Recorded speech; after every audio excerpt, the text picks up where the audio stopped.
Olá, o Salto para o Futuro está de cara nova. A partir de agora, você tem aqui, na TV Escola, uma revista eletrônica sobre educação. Uma revista moderna, dinâmica e com o compromisso de levar até você os mais variados assuntos relacionados à educação brasileira. O novo formato é o seguinte: às segundas, terças e quartas, você vai ver aqui no Salto quadros temáticos, reportagens, entrevistas, experiências das escolas visitadas pelas nossas equipes. Às quintas, a gente recebe aqui no estúdio educadores e pesquisadores que vão apresentar outros olhares sobre os temas mostrados nas edições anteriores. E às sextas, os debates ao vivo vão encerrar as séries. Tudo isso para que a sua participação continue a ser o principal componente do Salto. Então vamos aos destaques de hoje. Vamos ver como o currículo se consolidou ao longo da história da educação.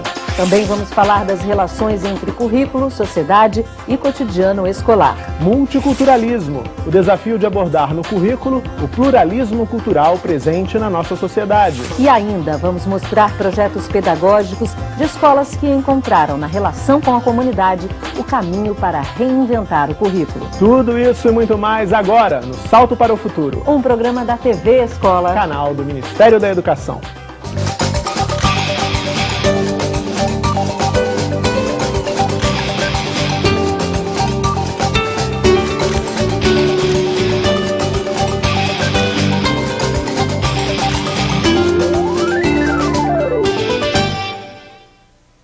Para compreender as transformações na educação, é fundamental conhecer a história do currículo escolar. Vamos então ver no quadro Linha do Tempo como as propostas curriculares foram elaboradas e implementadas em diferentes momentos da história. Segundo a pesquisadora Nereide Saviani, a palavra currículo nem sempre foi compreendida da forma como se entende hoje. O primeiro registro que se tem do uso do termo é ainda no sentido de curriculum vitae, que é a trajetória do estudante, a trajetória profissional, e passou a ser utilizado como os elementos culturais trabalhados na escola e denominando-se de currículo, num contexto de necessidade de hierarquizar, de se colocar ordem, de disciplinar. Ao exigir transformações sociais, a Revolução Industrial de meados do século XVIII na Inglaterra teve reflexos na escola. É nesse contexto de ampliação da escola para as massas que a preocupação com a normatização, com a organização de políticas específicas para a organização do currículo tal, começa a se desenvolver. Eu acho que para pensar o currículo na escola, acho que a gente tem que pensar um pouco como é que a própria escola foi montada, né? E ela foi montada a partir de um projeto, que é um projeto de disciplinarizar um conjunto de saberes. Mas não foi só isso. Ela também foi pensada a partir de um projeto que, assim, disciplinarizar para quem? Quem que a escola visava atingir, né? Que grupo da população? Em que espaço? Durante quanto tempo? Né? Segundo que procedimentos, que métodos, enfim. Se a gente olha para esse currículo das séries iniciais, esse currículo já, final do século XVIII, início do século XIX, ele já estava fixado dessa forma. Se a gente pega lá essa coisa, a gente aprende a ler, escrever, as escolas de ler, escrever e contar passaram a incorporar um pouco do que se chamava na época de história sagrada, de história pátria. Aí mais para frente, né, lá para o final do século XIX, início do século XX, entraram as ciências naturais, né, e o currículo é esse. Na primeira metade do século XX, o currículo escolar foi novamente marcado pelas transformações sociais. Refletiu os anseios da sociedade, como, por exemplo, a luta por uma educação igualitária para meninos. Muito brasileiro ilustre de hoje já atravessou de calças curtas a Rua Marechal Floriano pelas mãos do bondoso Amaral. E meninas. O Manifesto dos Pioneiros, de 1932, pregava a coeducação. Entendeu? Se pregava isso, era porque até então você tinha escola para meninos e escola para meninas. E aí, inclusive, meninas de classe média, meninas da elite, certo? Era um currículo que privilegiava artes culinárias, privilegiava o tratamento da criança, e isto, inclusive, continuou um bom tempo. E ainda, segundo Nereide Saviani, o conceito de currículo a partir da segunda metade do século XX tem sido visto como uma construção social inacabada, que é feita dia após dia. É muito mais recente a entrada do currículo como um campo específico de estudos. Isso já data aí do século XX mesmo, de meados do século XX, começando pela história do currículo, história das disciplinas escolares e com pesquisas específicas do campo curricular, e aí o currículo, enquanto teoria curricular, enquanto prescrição curricular, enquanto análise de processos, ele se desprende do campo da didática e do campo da formação de professores para se tornar um campo específico. A relação entre currículo e sociedade tem sido discutida ao longo do tempo. E essa relação é mais profunda do que muita gente pode imaginar. Isso porque o currículo escolar pode ser compreendido como uma espécie de carta de intenções. Ele procura refletir sobre a sociedade que queremos, além de tentar reunir os conhecimentos necessários para que essa transformação seja possível. E esse é o tema da entrevista com o professor Antônio Flávio Barbosa Moreira, coordenador do mestrado em Educação da Universidade Católica de Petrópolis.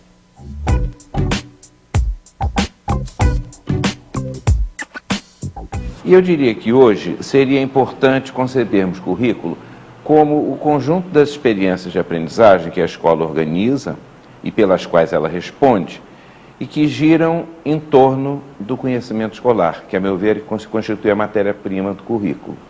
E eu penso que poderíamos ainda acrescentar que todas essas experiências que giram em torno do conhecimento escolar têm um efeito extremamente importante, a constituição das identidades sociais de nossos alunos.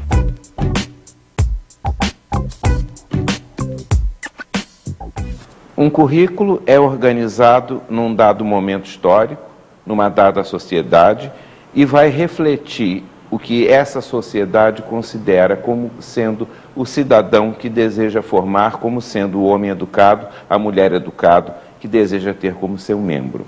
Consequentemente, ele atende às demandas de grupos que na sociedade têm o poder de definir aquilo que a escola pretende vai fazer. Por outro lado, é importante também acentuar que o currículo apenas não reflete demandas da sociedade. Ele também pode contribuir por suas ações, pelos seus efeitos nos estudantes, para efetuar mudanças nessa sociedade.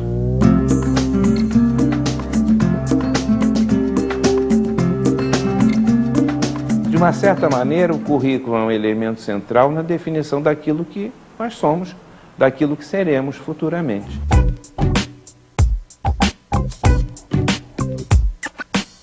É importante que esse professor selecione conhecimentos relevantes, conhecimentos que contribuam para que o estudante possa se situar bem no seu ambiente imediato, possa ir além desse ambiente imediato, buscando novos horizontes, ampliando, portanto, suas experiências e compreendendo melhor o mundo em que se situa.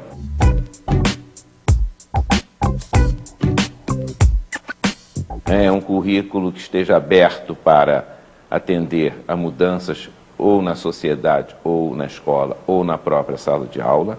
Um currículo que proporcione ao aluno uma compreensão mais precisa do mundo em que viva. Um currículo que o faça crítico do ambiente cultural em que está inserido, que seja capaz, que o ajude a analisar os elementos que o cercam, que o ajude a compreender melhor os artefatos culturais. Artefatos culturais são tecnologias, objetos, imagens e produtos criados por seres humanos e que constituem as culturas. Na escola, carteiras, quadro de giz, livros, cadernos, diários são alguns exemplos de artefatos culturais.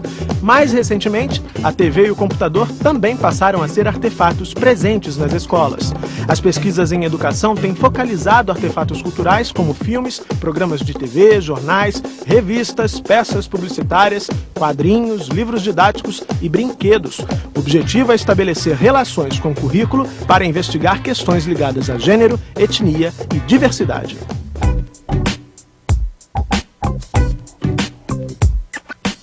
Eu acho que ele deve ser um espaço de pesquisa, um espaço em que professor e alunos procurem juntos compreender problemas, procurem juntos buscar novas aprendizagens e passem juntos a dominar meios de adquirir novos conhecimentos, novos conteúdos. Educar para a diversidade. Esse é um dos principais desafios do currículo hoje. Mas o que isso significa na prática? Um currículo mais atual, que trate, por exemplo, de temas ligados às questões de gênero e sexualidade, ou ainda que incentive o debate sobre ética e cidadania e sobre os direitos humanos. Ou seja, um currículo capaz de formar alunos que respeitem as diferenças. E o que será que pesquisadores e especialistas pensam sobre o papel do currículo escolar na construção da sociedade que queremos? É o que vamos acompanhar no Panorama. Um mundo de singularidades, um mundo de semelhanças.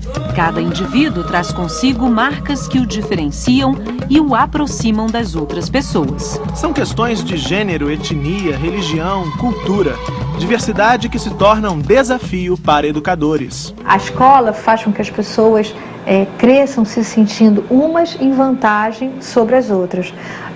As pessoas todas, quando encontram alguém, fazem como assim um escaneamento e dão uma nota para aquela pessoa. E se aquela pessoa tem uma nota pior do que a própria nota que a pessoa dá para si, ela se torna rapidamente um alvo fácil da discriminação. A escola tem que se adaptar à presença dessa diversidade, tanto do deficiente, quanto do negro, quanto do portador de religiões plurais. O preconceito, ele existe de uma forma mascarada, ele não é de uma forma óbvia, né? A igualdade de acesso aos direitos fundamentais dos cidadãos, como é o caso do direito à educação, passa pelo respeito às diferenças dos diversos grupos sociais. Nos últimos anos, se torna cada vez mais importante articular a questão da igualdade com a questão da diferença. Daí vem o tema do multiculturalismo. Nós vivemos sociedades multiculturais, as diferenças culturais cada vez têm adquirido no cenário público maior visibilidade e hoje em dia eu acho que uma política de direitos humanos tem de articular a questão dos direitos de igualdade com os direitos da diferença. Eu acho que esse é o desafio do momento. No Brasil, a Lei número 10.639 de 2003 foi um marco na valorização da diversidade. A lei levou para o currículo escolar o ensino de história e cultura africana e afro-brasileira. Em 2008, a Lei 11.645 substituiu a anterior e incluiu a história e a cultura indígena. Além da legislação, que já tem avançado bastante, acho que nós temos que capitalizar mais na formação das ideias, das identidades, no dia a dia do professor. A gente tem que capitalizar mais nesse cotidiano escolar para que as coisas funcionem. Local de formação, encontros e debates, a escola se torna um espaço primordial para uma nova consciência em relação à diversidade e ao multiculturalismo. Tem que trabalhar a infância, trabalhar as crianças, porque isso é o que eu chamo ética de futuro. É a ética que não está preocupada com sua moralidade hoje aqui, não. Está preocupado com a cabeça e o comportamento das gerações que vão seguir. Esse trabalho pode ser feito. É possível, portanto, educar para a diversidade. Mas quem constrói os currículos? Quem elabora e seleciona o que deve ou não fazer parte deles? A concepção de currículo, muitas vezes, expressa a visão de professores e técnicos. O que se aprende na escola deve ter uma ligação com o espaço e o tempo em que vivemos. Além disso, o dia a dia da escola também influencia o currículo. Mudanças às vezes sutis, outras mais perceptíveis, fazem com que, na prática, o currículo se distancie do que foi proposto inicialmente. O cotidiano é tudo que nos move o tempo todo.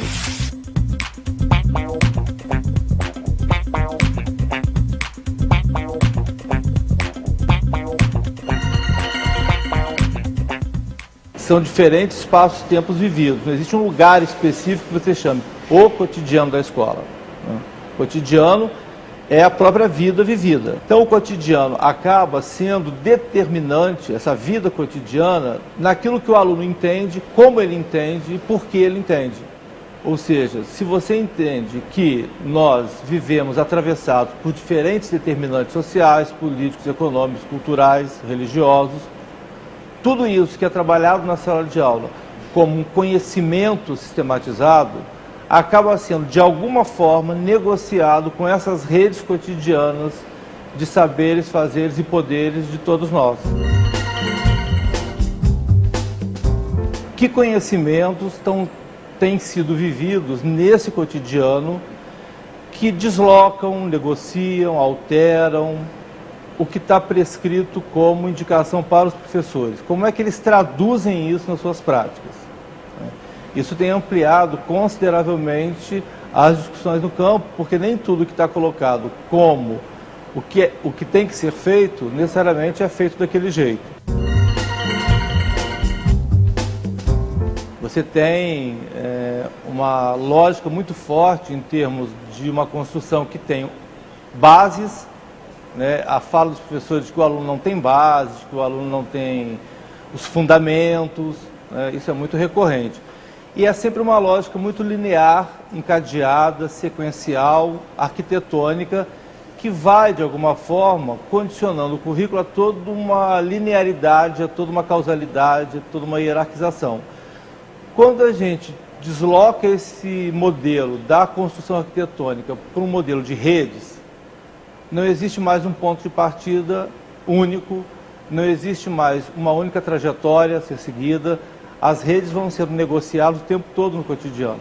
Vamos fazer um rápido intervalo e na volta tem muito mais. Voltamos já.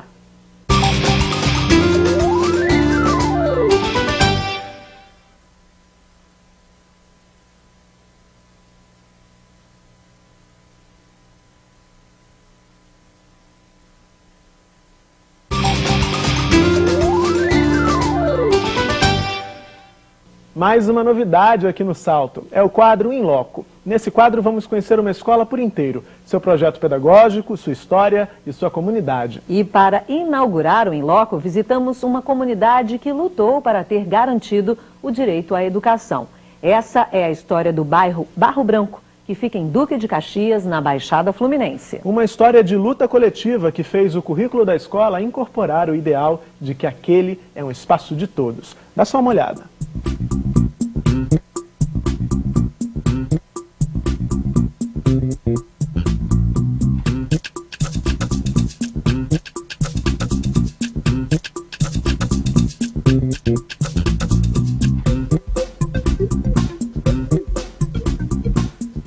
Olha, a luta na época foi grande, né? Era época de campanha, nós conversamos com o candidato da época e ele falou que através de uma associação de moradores que a gente conseguiria uma escola pública aqui. E foi assim, muita luta, porque uns lutavam pela escola, né? Um grupo pela escola e a maioria queria rua asfaltada. E eu sempre disse, não. Com a rua na lama a gente bota uma bota. Agora a escola tem que ser escola de verdade. Meu sonho era esse, né? Que tivesse uma escola pública que atendesse a comunidade. A escola tem o nome do bairro, porque nada mais justo do que a escola ter esse nome, já que uma comunidade lutou tanto para ter essa escola.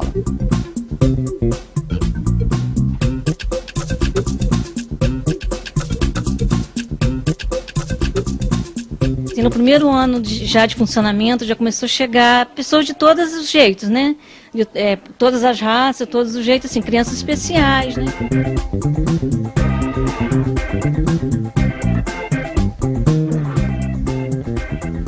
Eu acharia muito importante, assim, que as outras escolas tivessem, sabe? Outras escolas tivessem as aulas de Libras, seria muito importante.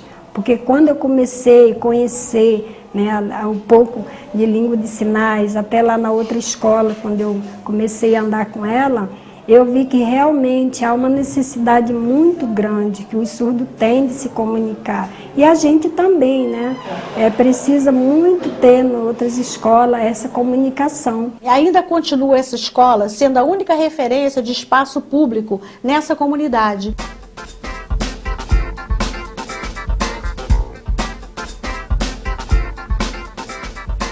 trabalho dessa escola, ele está assentado sobre os 3 pilares principais, que é a formação permanente ou a formação continuada, o trabalho coletivo que é realizado aqui e a nossa organização curricular.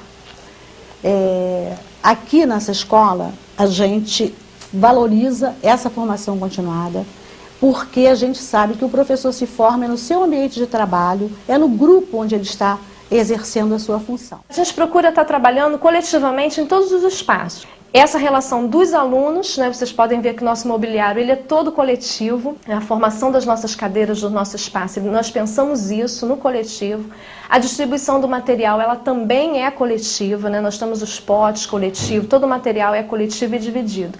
E as ações e as atitudes, aquilo que é construído no dia a dia da escola também precisa refletir isso.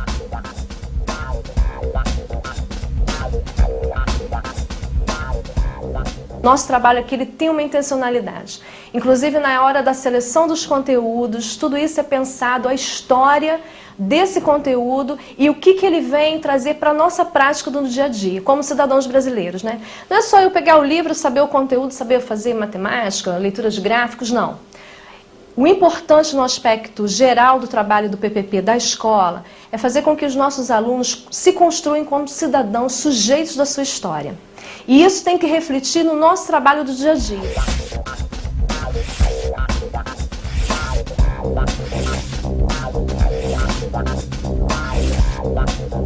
A gente traz as questões dos alunos, os interesses dos alunos, eles são tratados nesse planejamento. Toda a escola se reúne e a gente faz o projeto. Do projeto é que vem o plano de ensino. A gente não faz nada de forma fragmentada, a gente tenta sempre, dentro desse planejamento, pensar todas as disciplinas.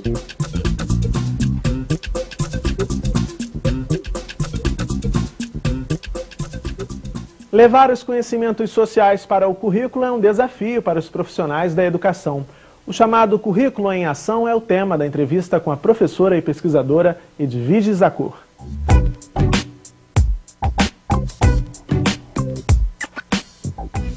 Estamos num movimento para abrir cada vez mais os currículos para o que acontece fora dos muros da escola. Mas isso não é nem tanta novidade assim, porque eu tenho um caderno de registros de uma professora de 1933, onde você encontra muitas aulas dadas fora do espaço da sala de aula.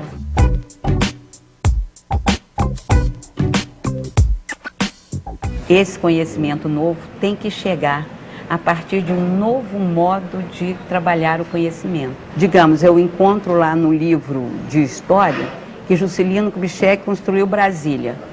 Eu tenho que problematizar isso. Gente, vocês acham que foi Juscelino Kubitschek quem construiu Brasília? Ele construiu sozinho? Como foi isso? Daqui a pouco alguém vai dizer, olha, meu avô, ele esteve lá. Ele foi um daqueles operários.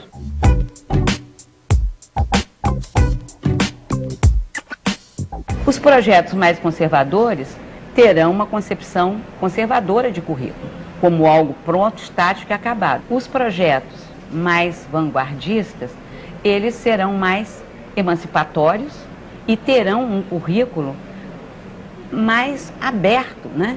Então, se nós conseguirmos fazer isso, nós estaremos formando pessoas mais competentes para seguirem aprendendo. É hora de atividade no Salto para o Futuro. Que tal acompanharmos um trabalho em sala de aula na Escola Municipal Barro Branco?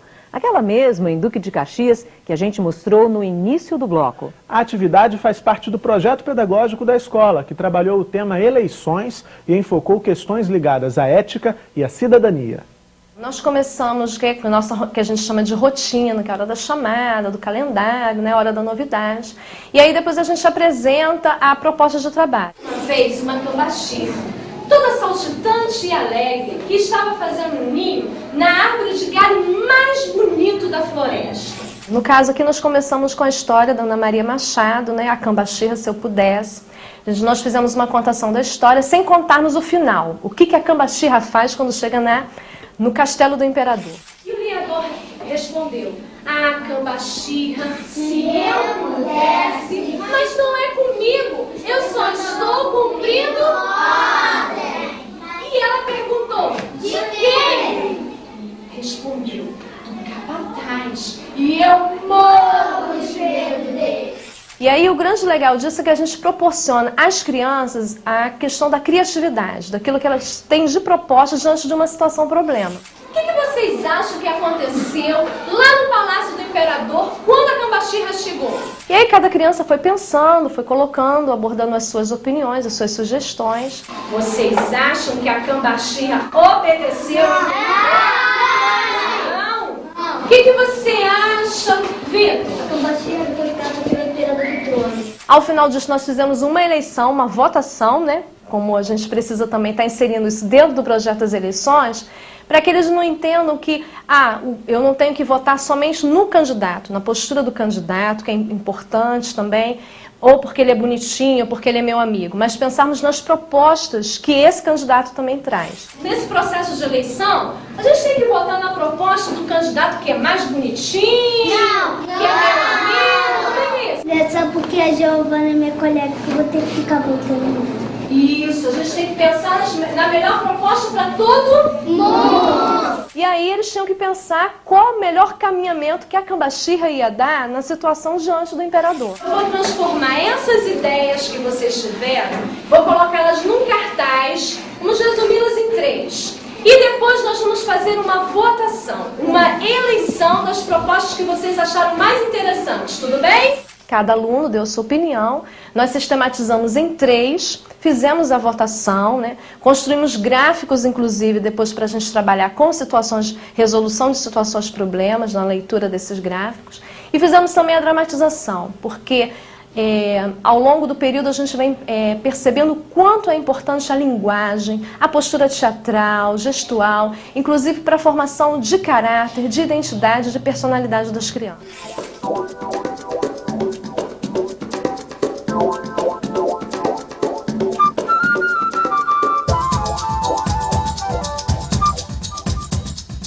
Um programa com mais de 18 anos de história não pode desconsiderar o passado. E esse acervo de experiências de escolas, espaços culturais e reportagens do programa merece um lugar especial nesse novo salto. Pois é, o quadro ganhou o nome de Memória. E hoje vamos rever uma matéria produzida em 2001 com os alunos do projeto Jovens Pesquisadores da Baixada, que levou para o currículo a história de João Cândido, o Almirante Negro.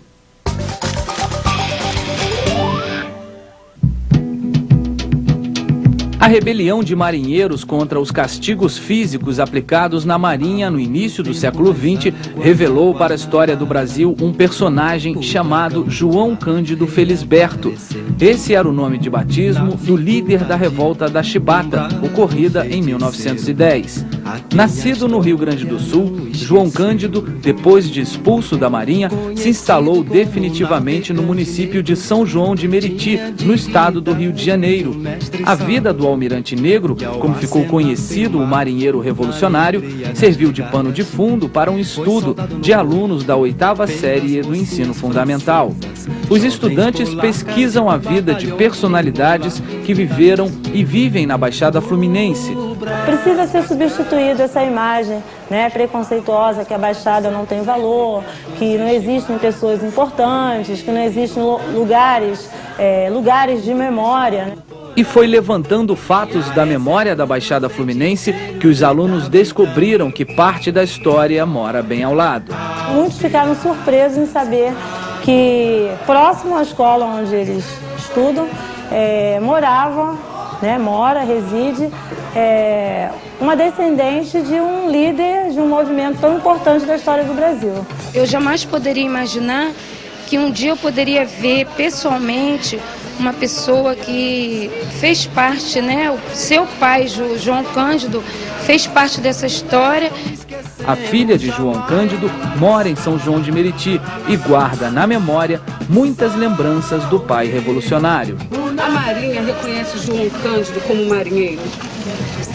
Reconhecer, tem sido obrigados a reconhecer, né? Mas pela vontade dos diversos ministros, quando se houve depois da revolta, né? Eles não reconheceriam João Cândido, participante da Marinha. Mas o escritor Edmar Morel, ele forçou, vamos dizer que ele forçou a Marinha de Guerra, né, a reconhecer João Cândido como um participante da Marinha. Ele nunca se arrependeu do que fez. Nunca se arrependeu, eu nunca ouvi dar palavra para meu pai, uma palavra de arrependimento. Também nem uma palavra de revolta, ele não tinha, né? Ele fez aquilo para limpar uma entidade que ele amava a Marinha demais. Ele não falava muito sobre a revolta conosco, não, né? Mas ele contava coisas mais assim do estado dele, do Rio Grande do Sul, né? Porque eu acho que ele às vezes tinha saudade lá das Pagos, né? Então, alguma coisa do folclore do Rio Grande do Sul, nós ficamos conhecendo a história, né? Do Neguinho do Pastoreio, do vento, algumas coisas ficamos conhecendo, né? Com meu pai. Da Marinha ele não falava muito, não. Meu pai tinha uma personalidade forte, né? Ele sempre dizia que ele nunca iria se rastejar. Que às vezes nós pedíamos, papai, que o senhor não vai lá na Marinha, não consegue falar lá, ver se consegue uma anistia para o senhor lá, para o senhor essa Marinha. Ele dizia assim, não, eu não vou me rastejar. Porque achava que ele tinha feito era uma coisa justa, como eu acho também, né? Depois da entrevista, os alunos comentam que o contato com Dona Zeelândia representou estar mais perto de um episódio da história. Saber que aquela pessoa que estava na sua frente foi filha de um grande homem da história, deu realmente uma sensação de, sei lá, uma coisa estranha. Você sentir na pele a história é uma coisa muito boa. Eu acho que ele gostaria de ser lembrado justamente como ele está sendo lembrado agora, né? Como um brasileiro que procurou fazer valer os seus direitos junto aos seus companheiros, né? Que não foi beneficiado por isso, porque infelizmente as coisas às vezes, o vento às vezes vem pensando que vem o vento brando, né? E ele torna-se prejudicial porque é forte demais, né? No tempo da revolta, João Cândido era almirante, Avelino imediato e Gregório comandante. João Cândido almirante, ainda deve se lembrar. A gente vai fazer um breve intervalo e na volta você confere a entrevista com Tomás Tadeu da Silva, professor do curso de pós-graduação em Educação da Universidade Federal do Rio Grande do Sul. Até já!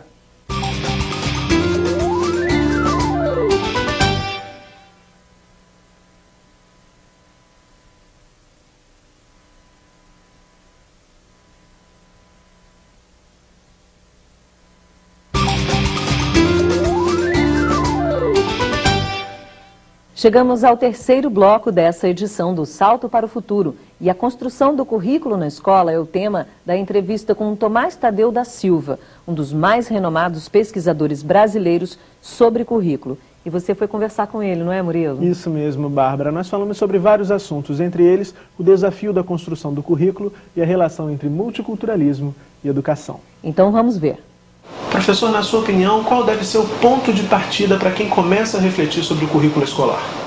Eu acho que o ponto de partida principal é tornar conceber, ver esse campo do currículo como um campo de interesse intelectual, de pesquisa intelectual, como um campo a ser problematizado, a ser questionado, né? Eu acho que esse é o ponto de partida, não tomar como uma coisa, como um dado, né? como um dado natural, mas como um elemento do campo social que tem que ser questionado, porque ele está no centro de disputas sociais, de disputas políticas. Agora, quais são as principais teorias do currículo? Eu sei que é um assunto longo, né? Foi foco aí da sua pesquisa. Decidir o que é que deve ser ensinado não é uma coisa tranquila, porque depende de escolhas, e essas escolhas são políticas. O que é que está sendo priorizado, o que é que está sendo privilegiado quando se escolhe uma determinada perspectiva do conhecimento ou determinados conhecimentos a serem transmitidos. Existem interesses em jogo. Esse é um jogo social e político que existe aí. Não é simplesmente uma questão de escolher um conhecimento sobre o qual todo mundo concorda. Há discordância. E essa discordância, a análise dessa discordância, que fez com que começassem a ser produzidas teorias, né, que a gente chama hoje de teorias críticas. Então, basicamente seriam dois campos: as teorias tradicionais, que não problematizavam o conhecimento, não problematizavam o currículo, e as teorias críticas que problematizam. E depois elas vão se dividir conforme as ênfases que elas dão ou à classe social, ou à raça, ou ao gênero, ou à orientação sexual, etc. Agora, ouvindo essa resposta que o senhor acaba de me dar, eu fico pensando nas influências, era outro ponto da minha pergunta, né, as influências em relação à concepção curricular que temos hoje nas nossas escolas, essa visão mais tradicional, que encarava o currículo ali como aquela listagem de conhecimentos que deveriam ser trabalhados dentro da sala de aula, me parece ainda uma influência muito forte sobre a prática que as escolas desenvolvem ainda atualmente, né? Certamente que sim, mas... e sobretudo porque um elemento importante dessa prática é a rotina, são as demandas cotidianas que não permitem que os professores e as professoras tenham momentos de reflexão, que parem para pensar que pode existir outra maneira, outra coisa. Então isso são elementos que levam à perpetuação de concepções e de práticas cristalizadas e tradicionais, né? A minha próxima pergunta diz respeito à constituição do campo de estudos específico aí para o currículo. Tem relação com isso que a gente vem conversando. Me parece fundamental a constituição desse campo de estudos, inclusive pelos avanços aí que a gente tem tido no campo das teorias curriculares, como o senhor acaba de trazer. Em relação a essa questão do campo curricular, o senhor teria algum outro ponto do campo de estudos de currículo que você julga importante ressaltar nessa nossa conversa? Existe uma paralisação do campo, e isso não é apenas em educação, em teoria do currículo, mas é uma paralisação do pensamento sociológico e social de maneira geral, né, frente a uma nova realidade, que é uma realidade que não levou às transformações que se esperavam, mas levou a acomodações. Quer dizer, o que falta é um pensamento sobre agora esse período de acomodação. Quer dizer, essas teorias que eram importantes naquela época, vamos dizer, de revolta e de crítica, hoje elas estão um pouco embaralhadas, estão um pouco confusas sobre o que fazer, e os próprios teóricos estão bastante duvidosos sobre os caminhos a seguir a partir daqui. Bom, até pegando o gancho de tudo isso que o senhor disse, é possível afirmar que há aí uma estreita relação entre a construção do currículo escolar e o modelo de sociedade que queremos, né? Como é que o senhor analisa essa relação atualmente? Há uma série de consequências positivas de toda essa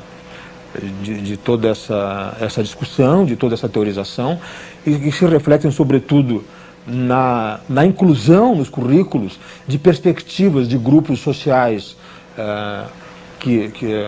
subordinados na estrutura social, isso do ponto de perspectiva da classe social, da perspectiva da raça, da perspectiva do gênero, da perspectiva da escolha, da orientação sexual, da sexualidade. Eu acho que isso realmente há uma mudança em relação a isso. Eu acho que isso acaba mudando a cultura. Então, de novo, há sim um papel. Há um papel e insistir nisso e fazer com que o currículo mude isso tem uma influência na esfera social mais ampla, das relações entre os diferentes grupos sociais e na posição deles na sociedade. Mudam as relações de poder e mudam as posições. Talvez não naquele grau em que a gente sonhava alguns anos atrás, mas que há mudança e as mudanças são visíveis, isso é certo. Então vamos falar, já que a gente foi por esse caminho, de multiculturalismo, diversidade, diferença, identidade, conceitos que estão cada vez mais presentes na sociedade de forma geral, nas discussões da sociedade de forma geral e também no dia a dia das escolas, sobretudo aqui no Brasil, inclusive por via de legislações específicas tratando dessas questões. O senhor escreveu no livro Identidade e Diferença um artigo no qual revela o estranhamento pela ausência de uma teoria da identidade e da diferença, apesar dessas questões de multiculturalismo terem se tornado centrais na teoria educacional crítica. O que pode explicar, então, professor, essa ausência dessa teoria em relação à identidade e diferença? Em toda essa influência de teorias, elas partem de muitas fontes, né? De fontes teóricas, de fontes de militância política. Então, quer dizer, é uma amálgama de fontes e de influências, né, que faz com que haja essa diversidade de orientações em relação a isso. No caso específico dessa temática, é muito marcante a atuação dos grupos da sociedade civil organizada. Exatamente, grupos organizados em torno de algumas dessas identidades, e talvez aí que entre um pouco do problema que eu vejo, assim, quer dizer, há uma certa tendência a um separatismo, né? Quer dizer, aos grupos nessa afirmação da identidade, né? Estabelecer um certo separatismo, né? Quer dizer, isso não há como sustentar uma sociedade constituída de grupos separados e incomunicáveis. Professor, então, para a gente encerrar essa nossa conversa, qual é o maior desafio na construção do currículo escolar atualmente? A reflexão atual, eu acho que não tem feito jus à quantidade e à qualidade daquela reflexão que foi feita anteriormente. Eu acho que há um ponto de inflexão, houve um ponto de inflexão, né, porque houve uma transformação que, de certa forma, não casava com algumas daquelas teorias, e houve uma lacuna no desenvolvimento de perspectivas novas, né? Eu acho que, primeiro, muitas delas ficaram estagnadas num instantâneo da sociedade, que é o instantâneo daquele momento. Não é bem o instantâneo, porque é uma época bastante grande, mas ficaram estagnadas naquele instantâneo e continuam refletindo em termos daqueles momentos, né? Quando há uma transformação enorme, radical na sociedade, né? Então, o que está faltando em termos, primeiro, de teorização, é uma atualização dessa gana, desse esforço que foi feito para refletir sobre a relação entre currículo e sociedade. Isso em termos de teorização. E em termos de prática, de fazer com que essa prática seja utilizada pela teorização e que essa prática seja, na volta, no regresso, influenciada por essa teorização. Eu acho que isso resumiria um pouco daquilo que eu disse até agora. Um currículo inovador, comprometido com a diversidade cultural da sociedade, que forme cidadãos críticos, autônomos e criativos. Esses são alguns dos desafios que vimos hoje. E agora é hora de saber qual é a opinião de professores e pesquisadores em mais um novo quadro do Salto, o Mosaico. Vamos ver.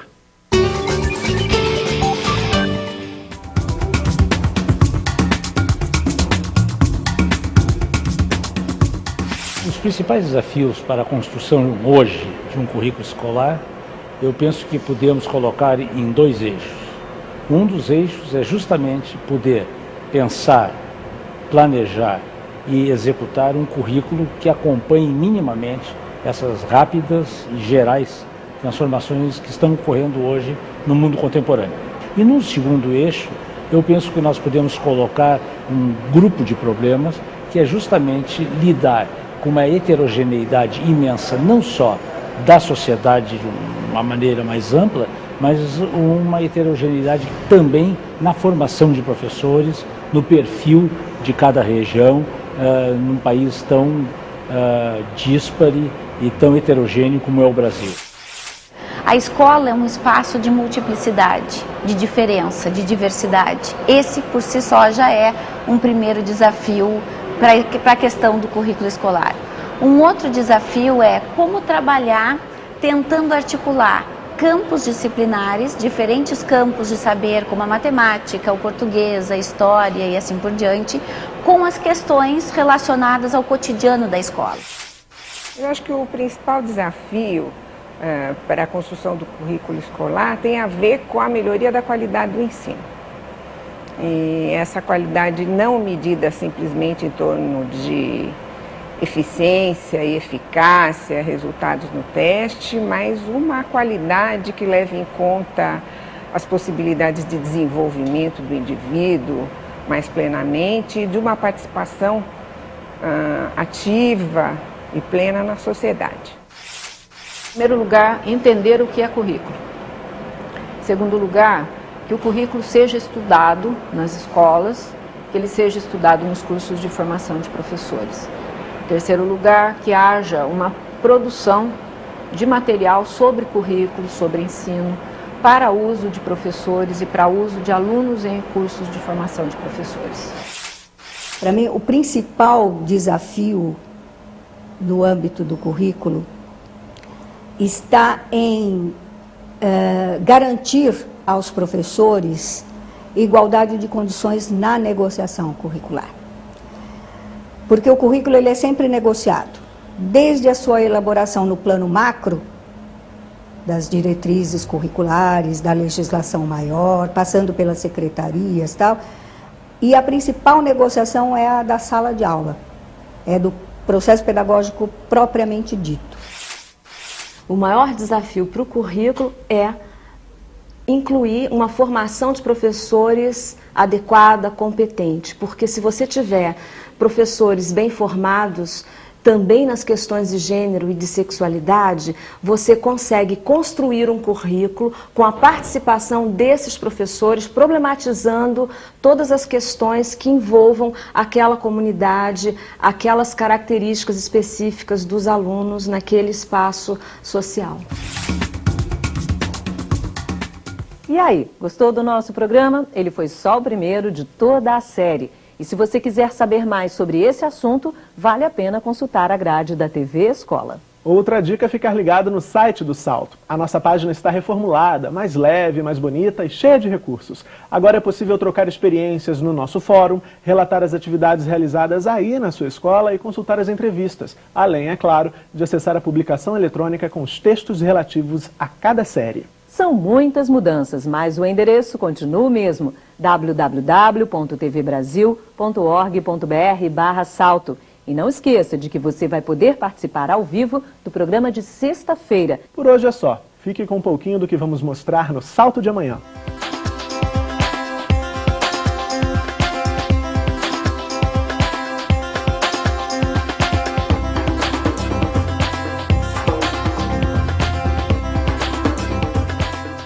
A gente se vê aqui na TV Escola. O seu canal da educação. Tchau. Tchau.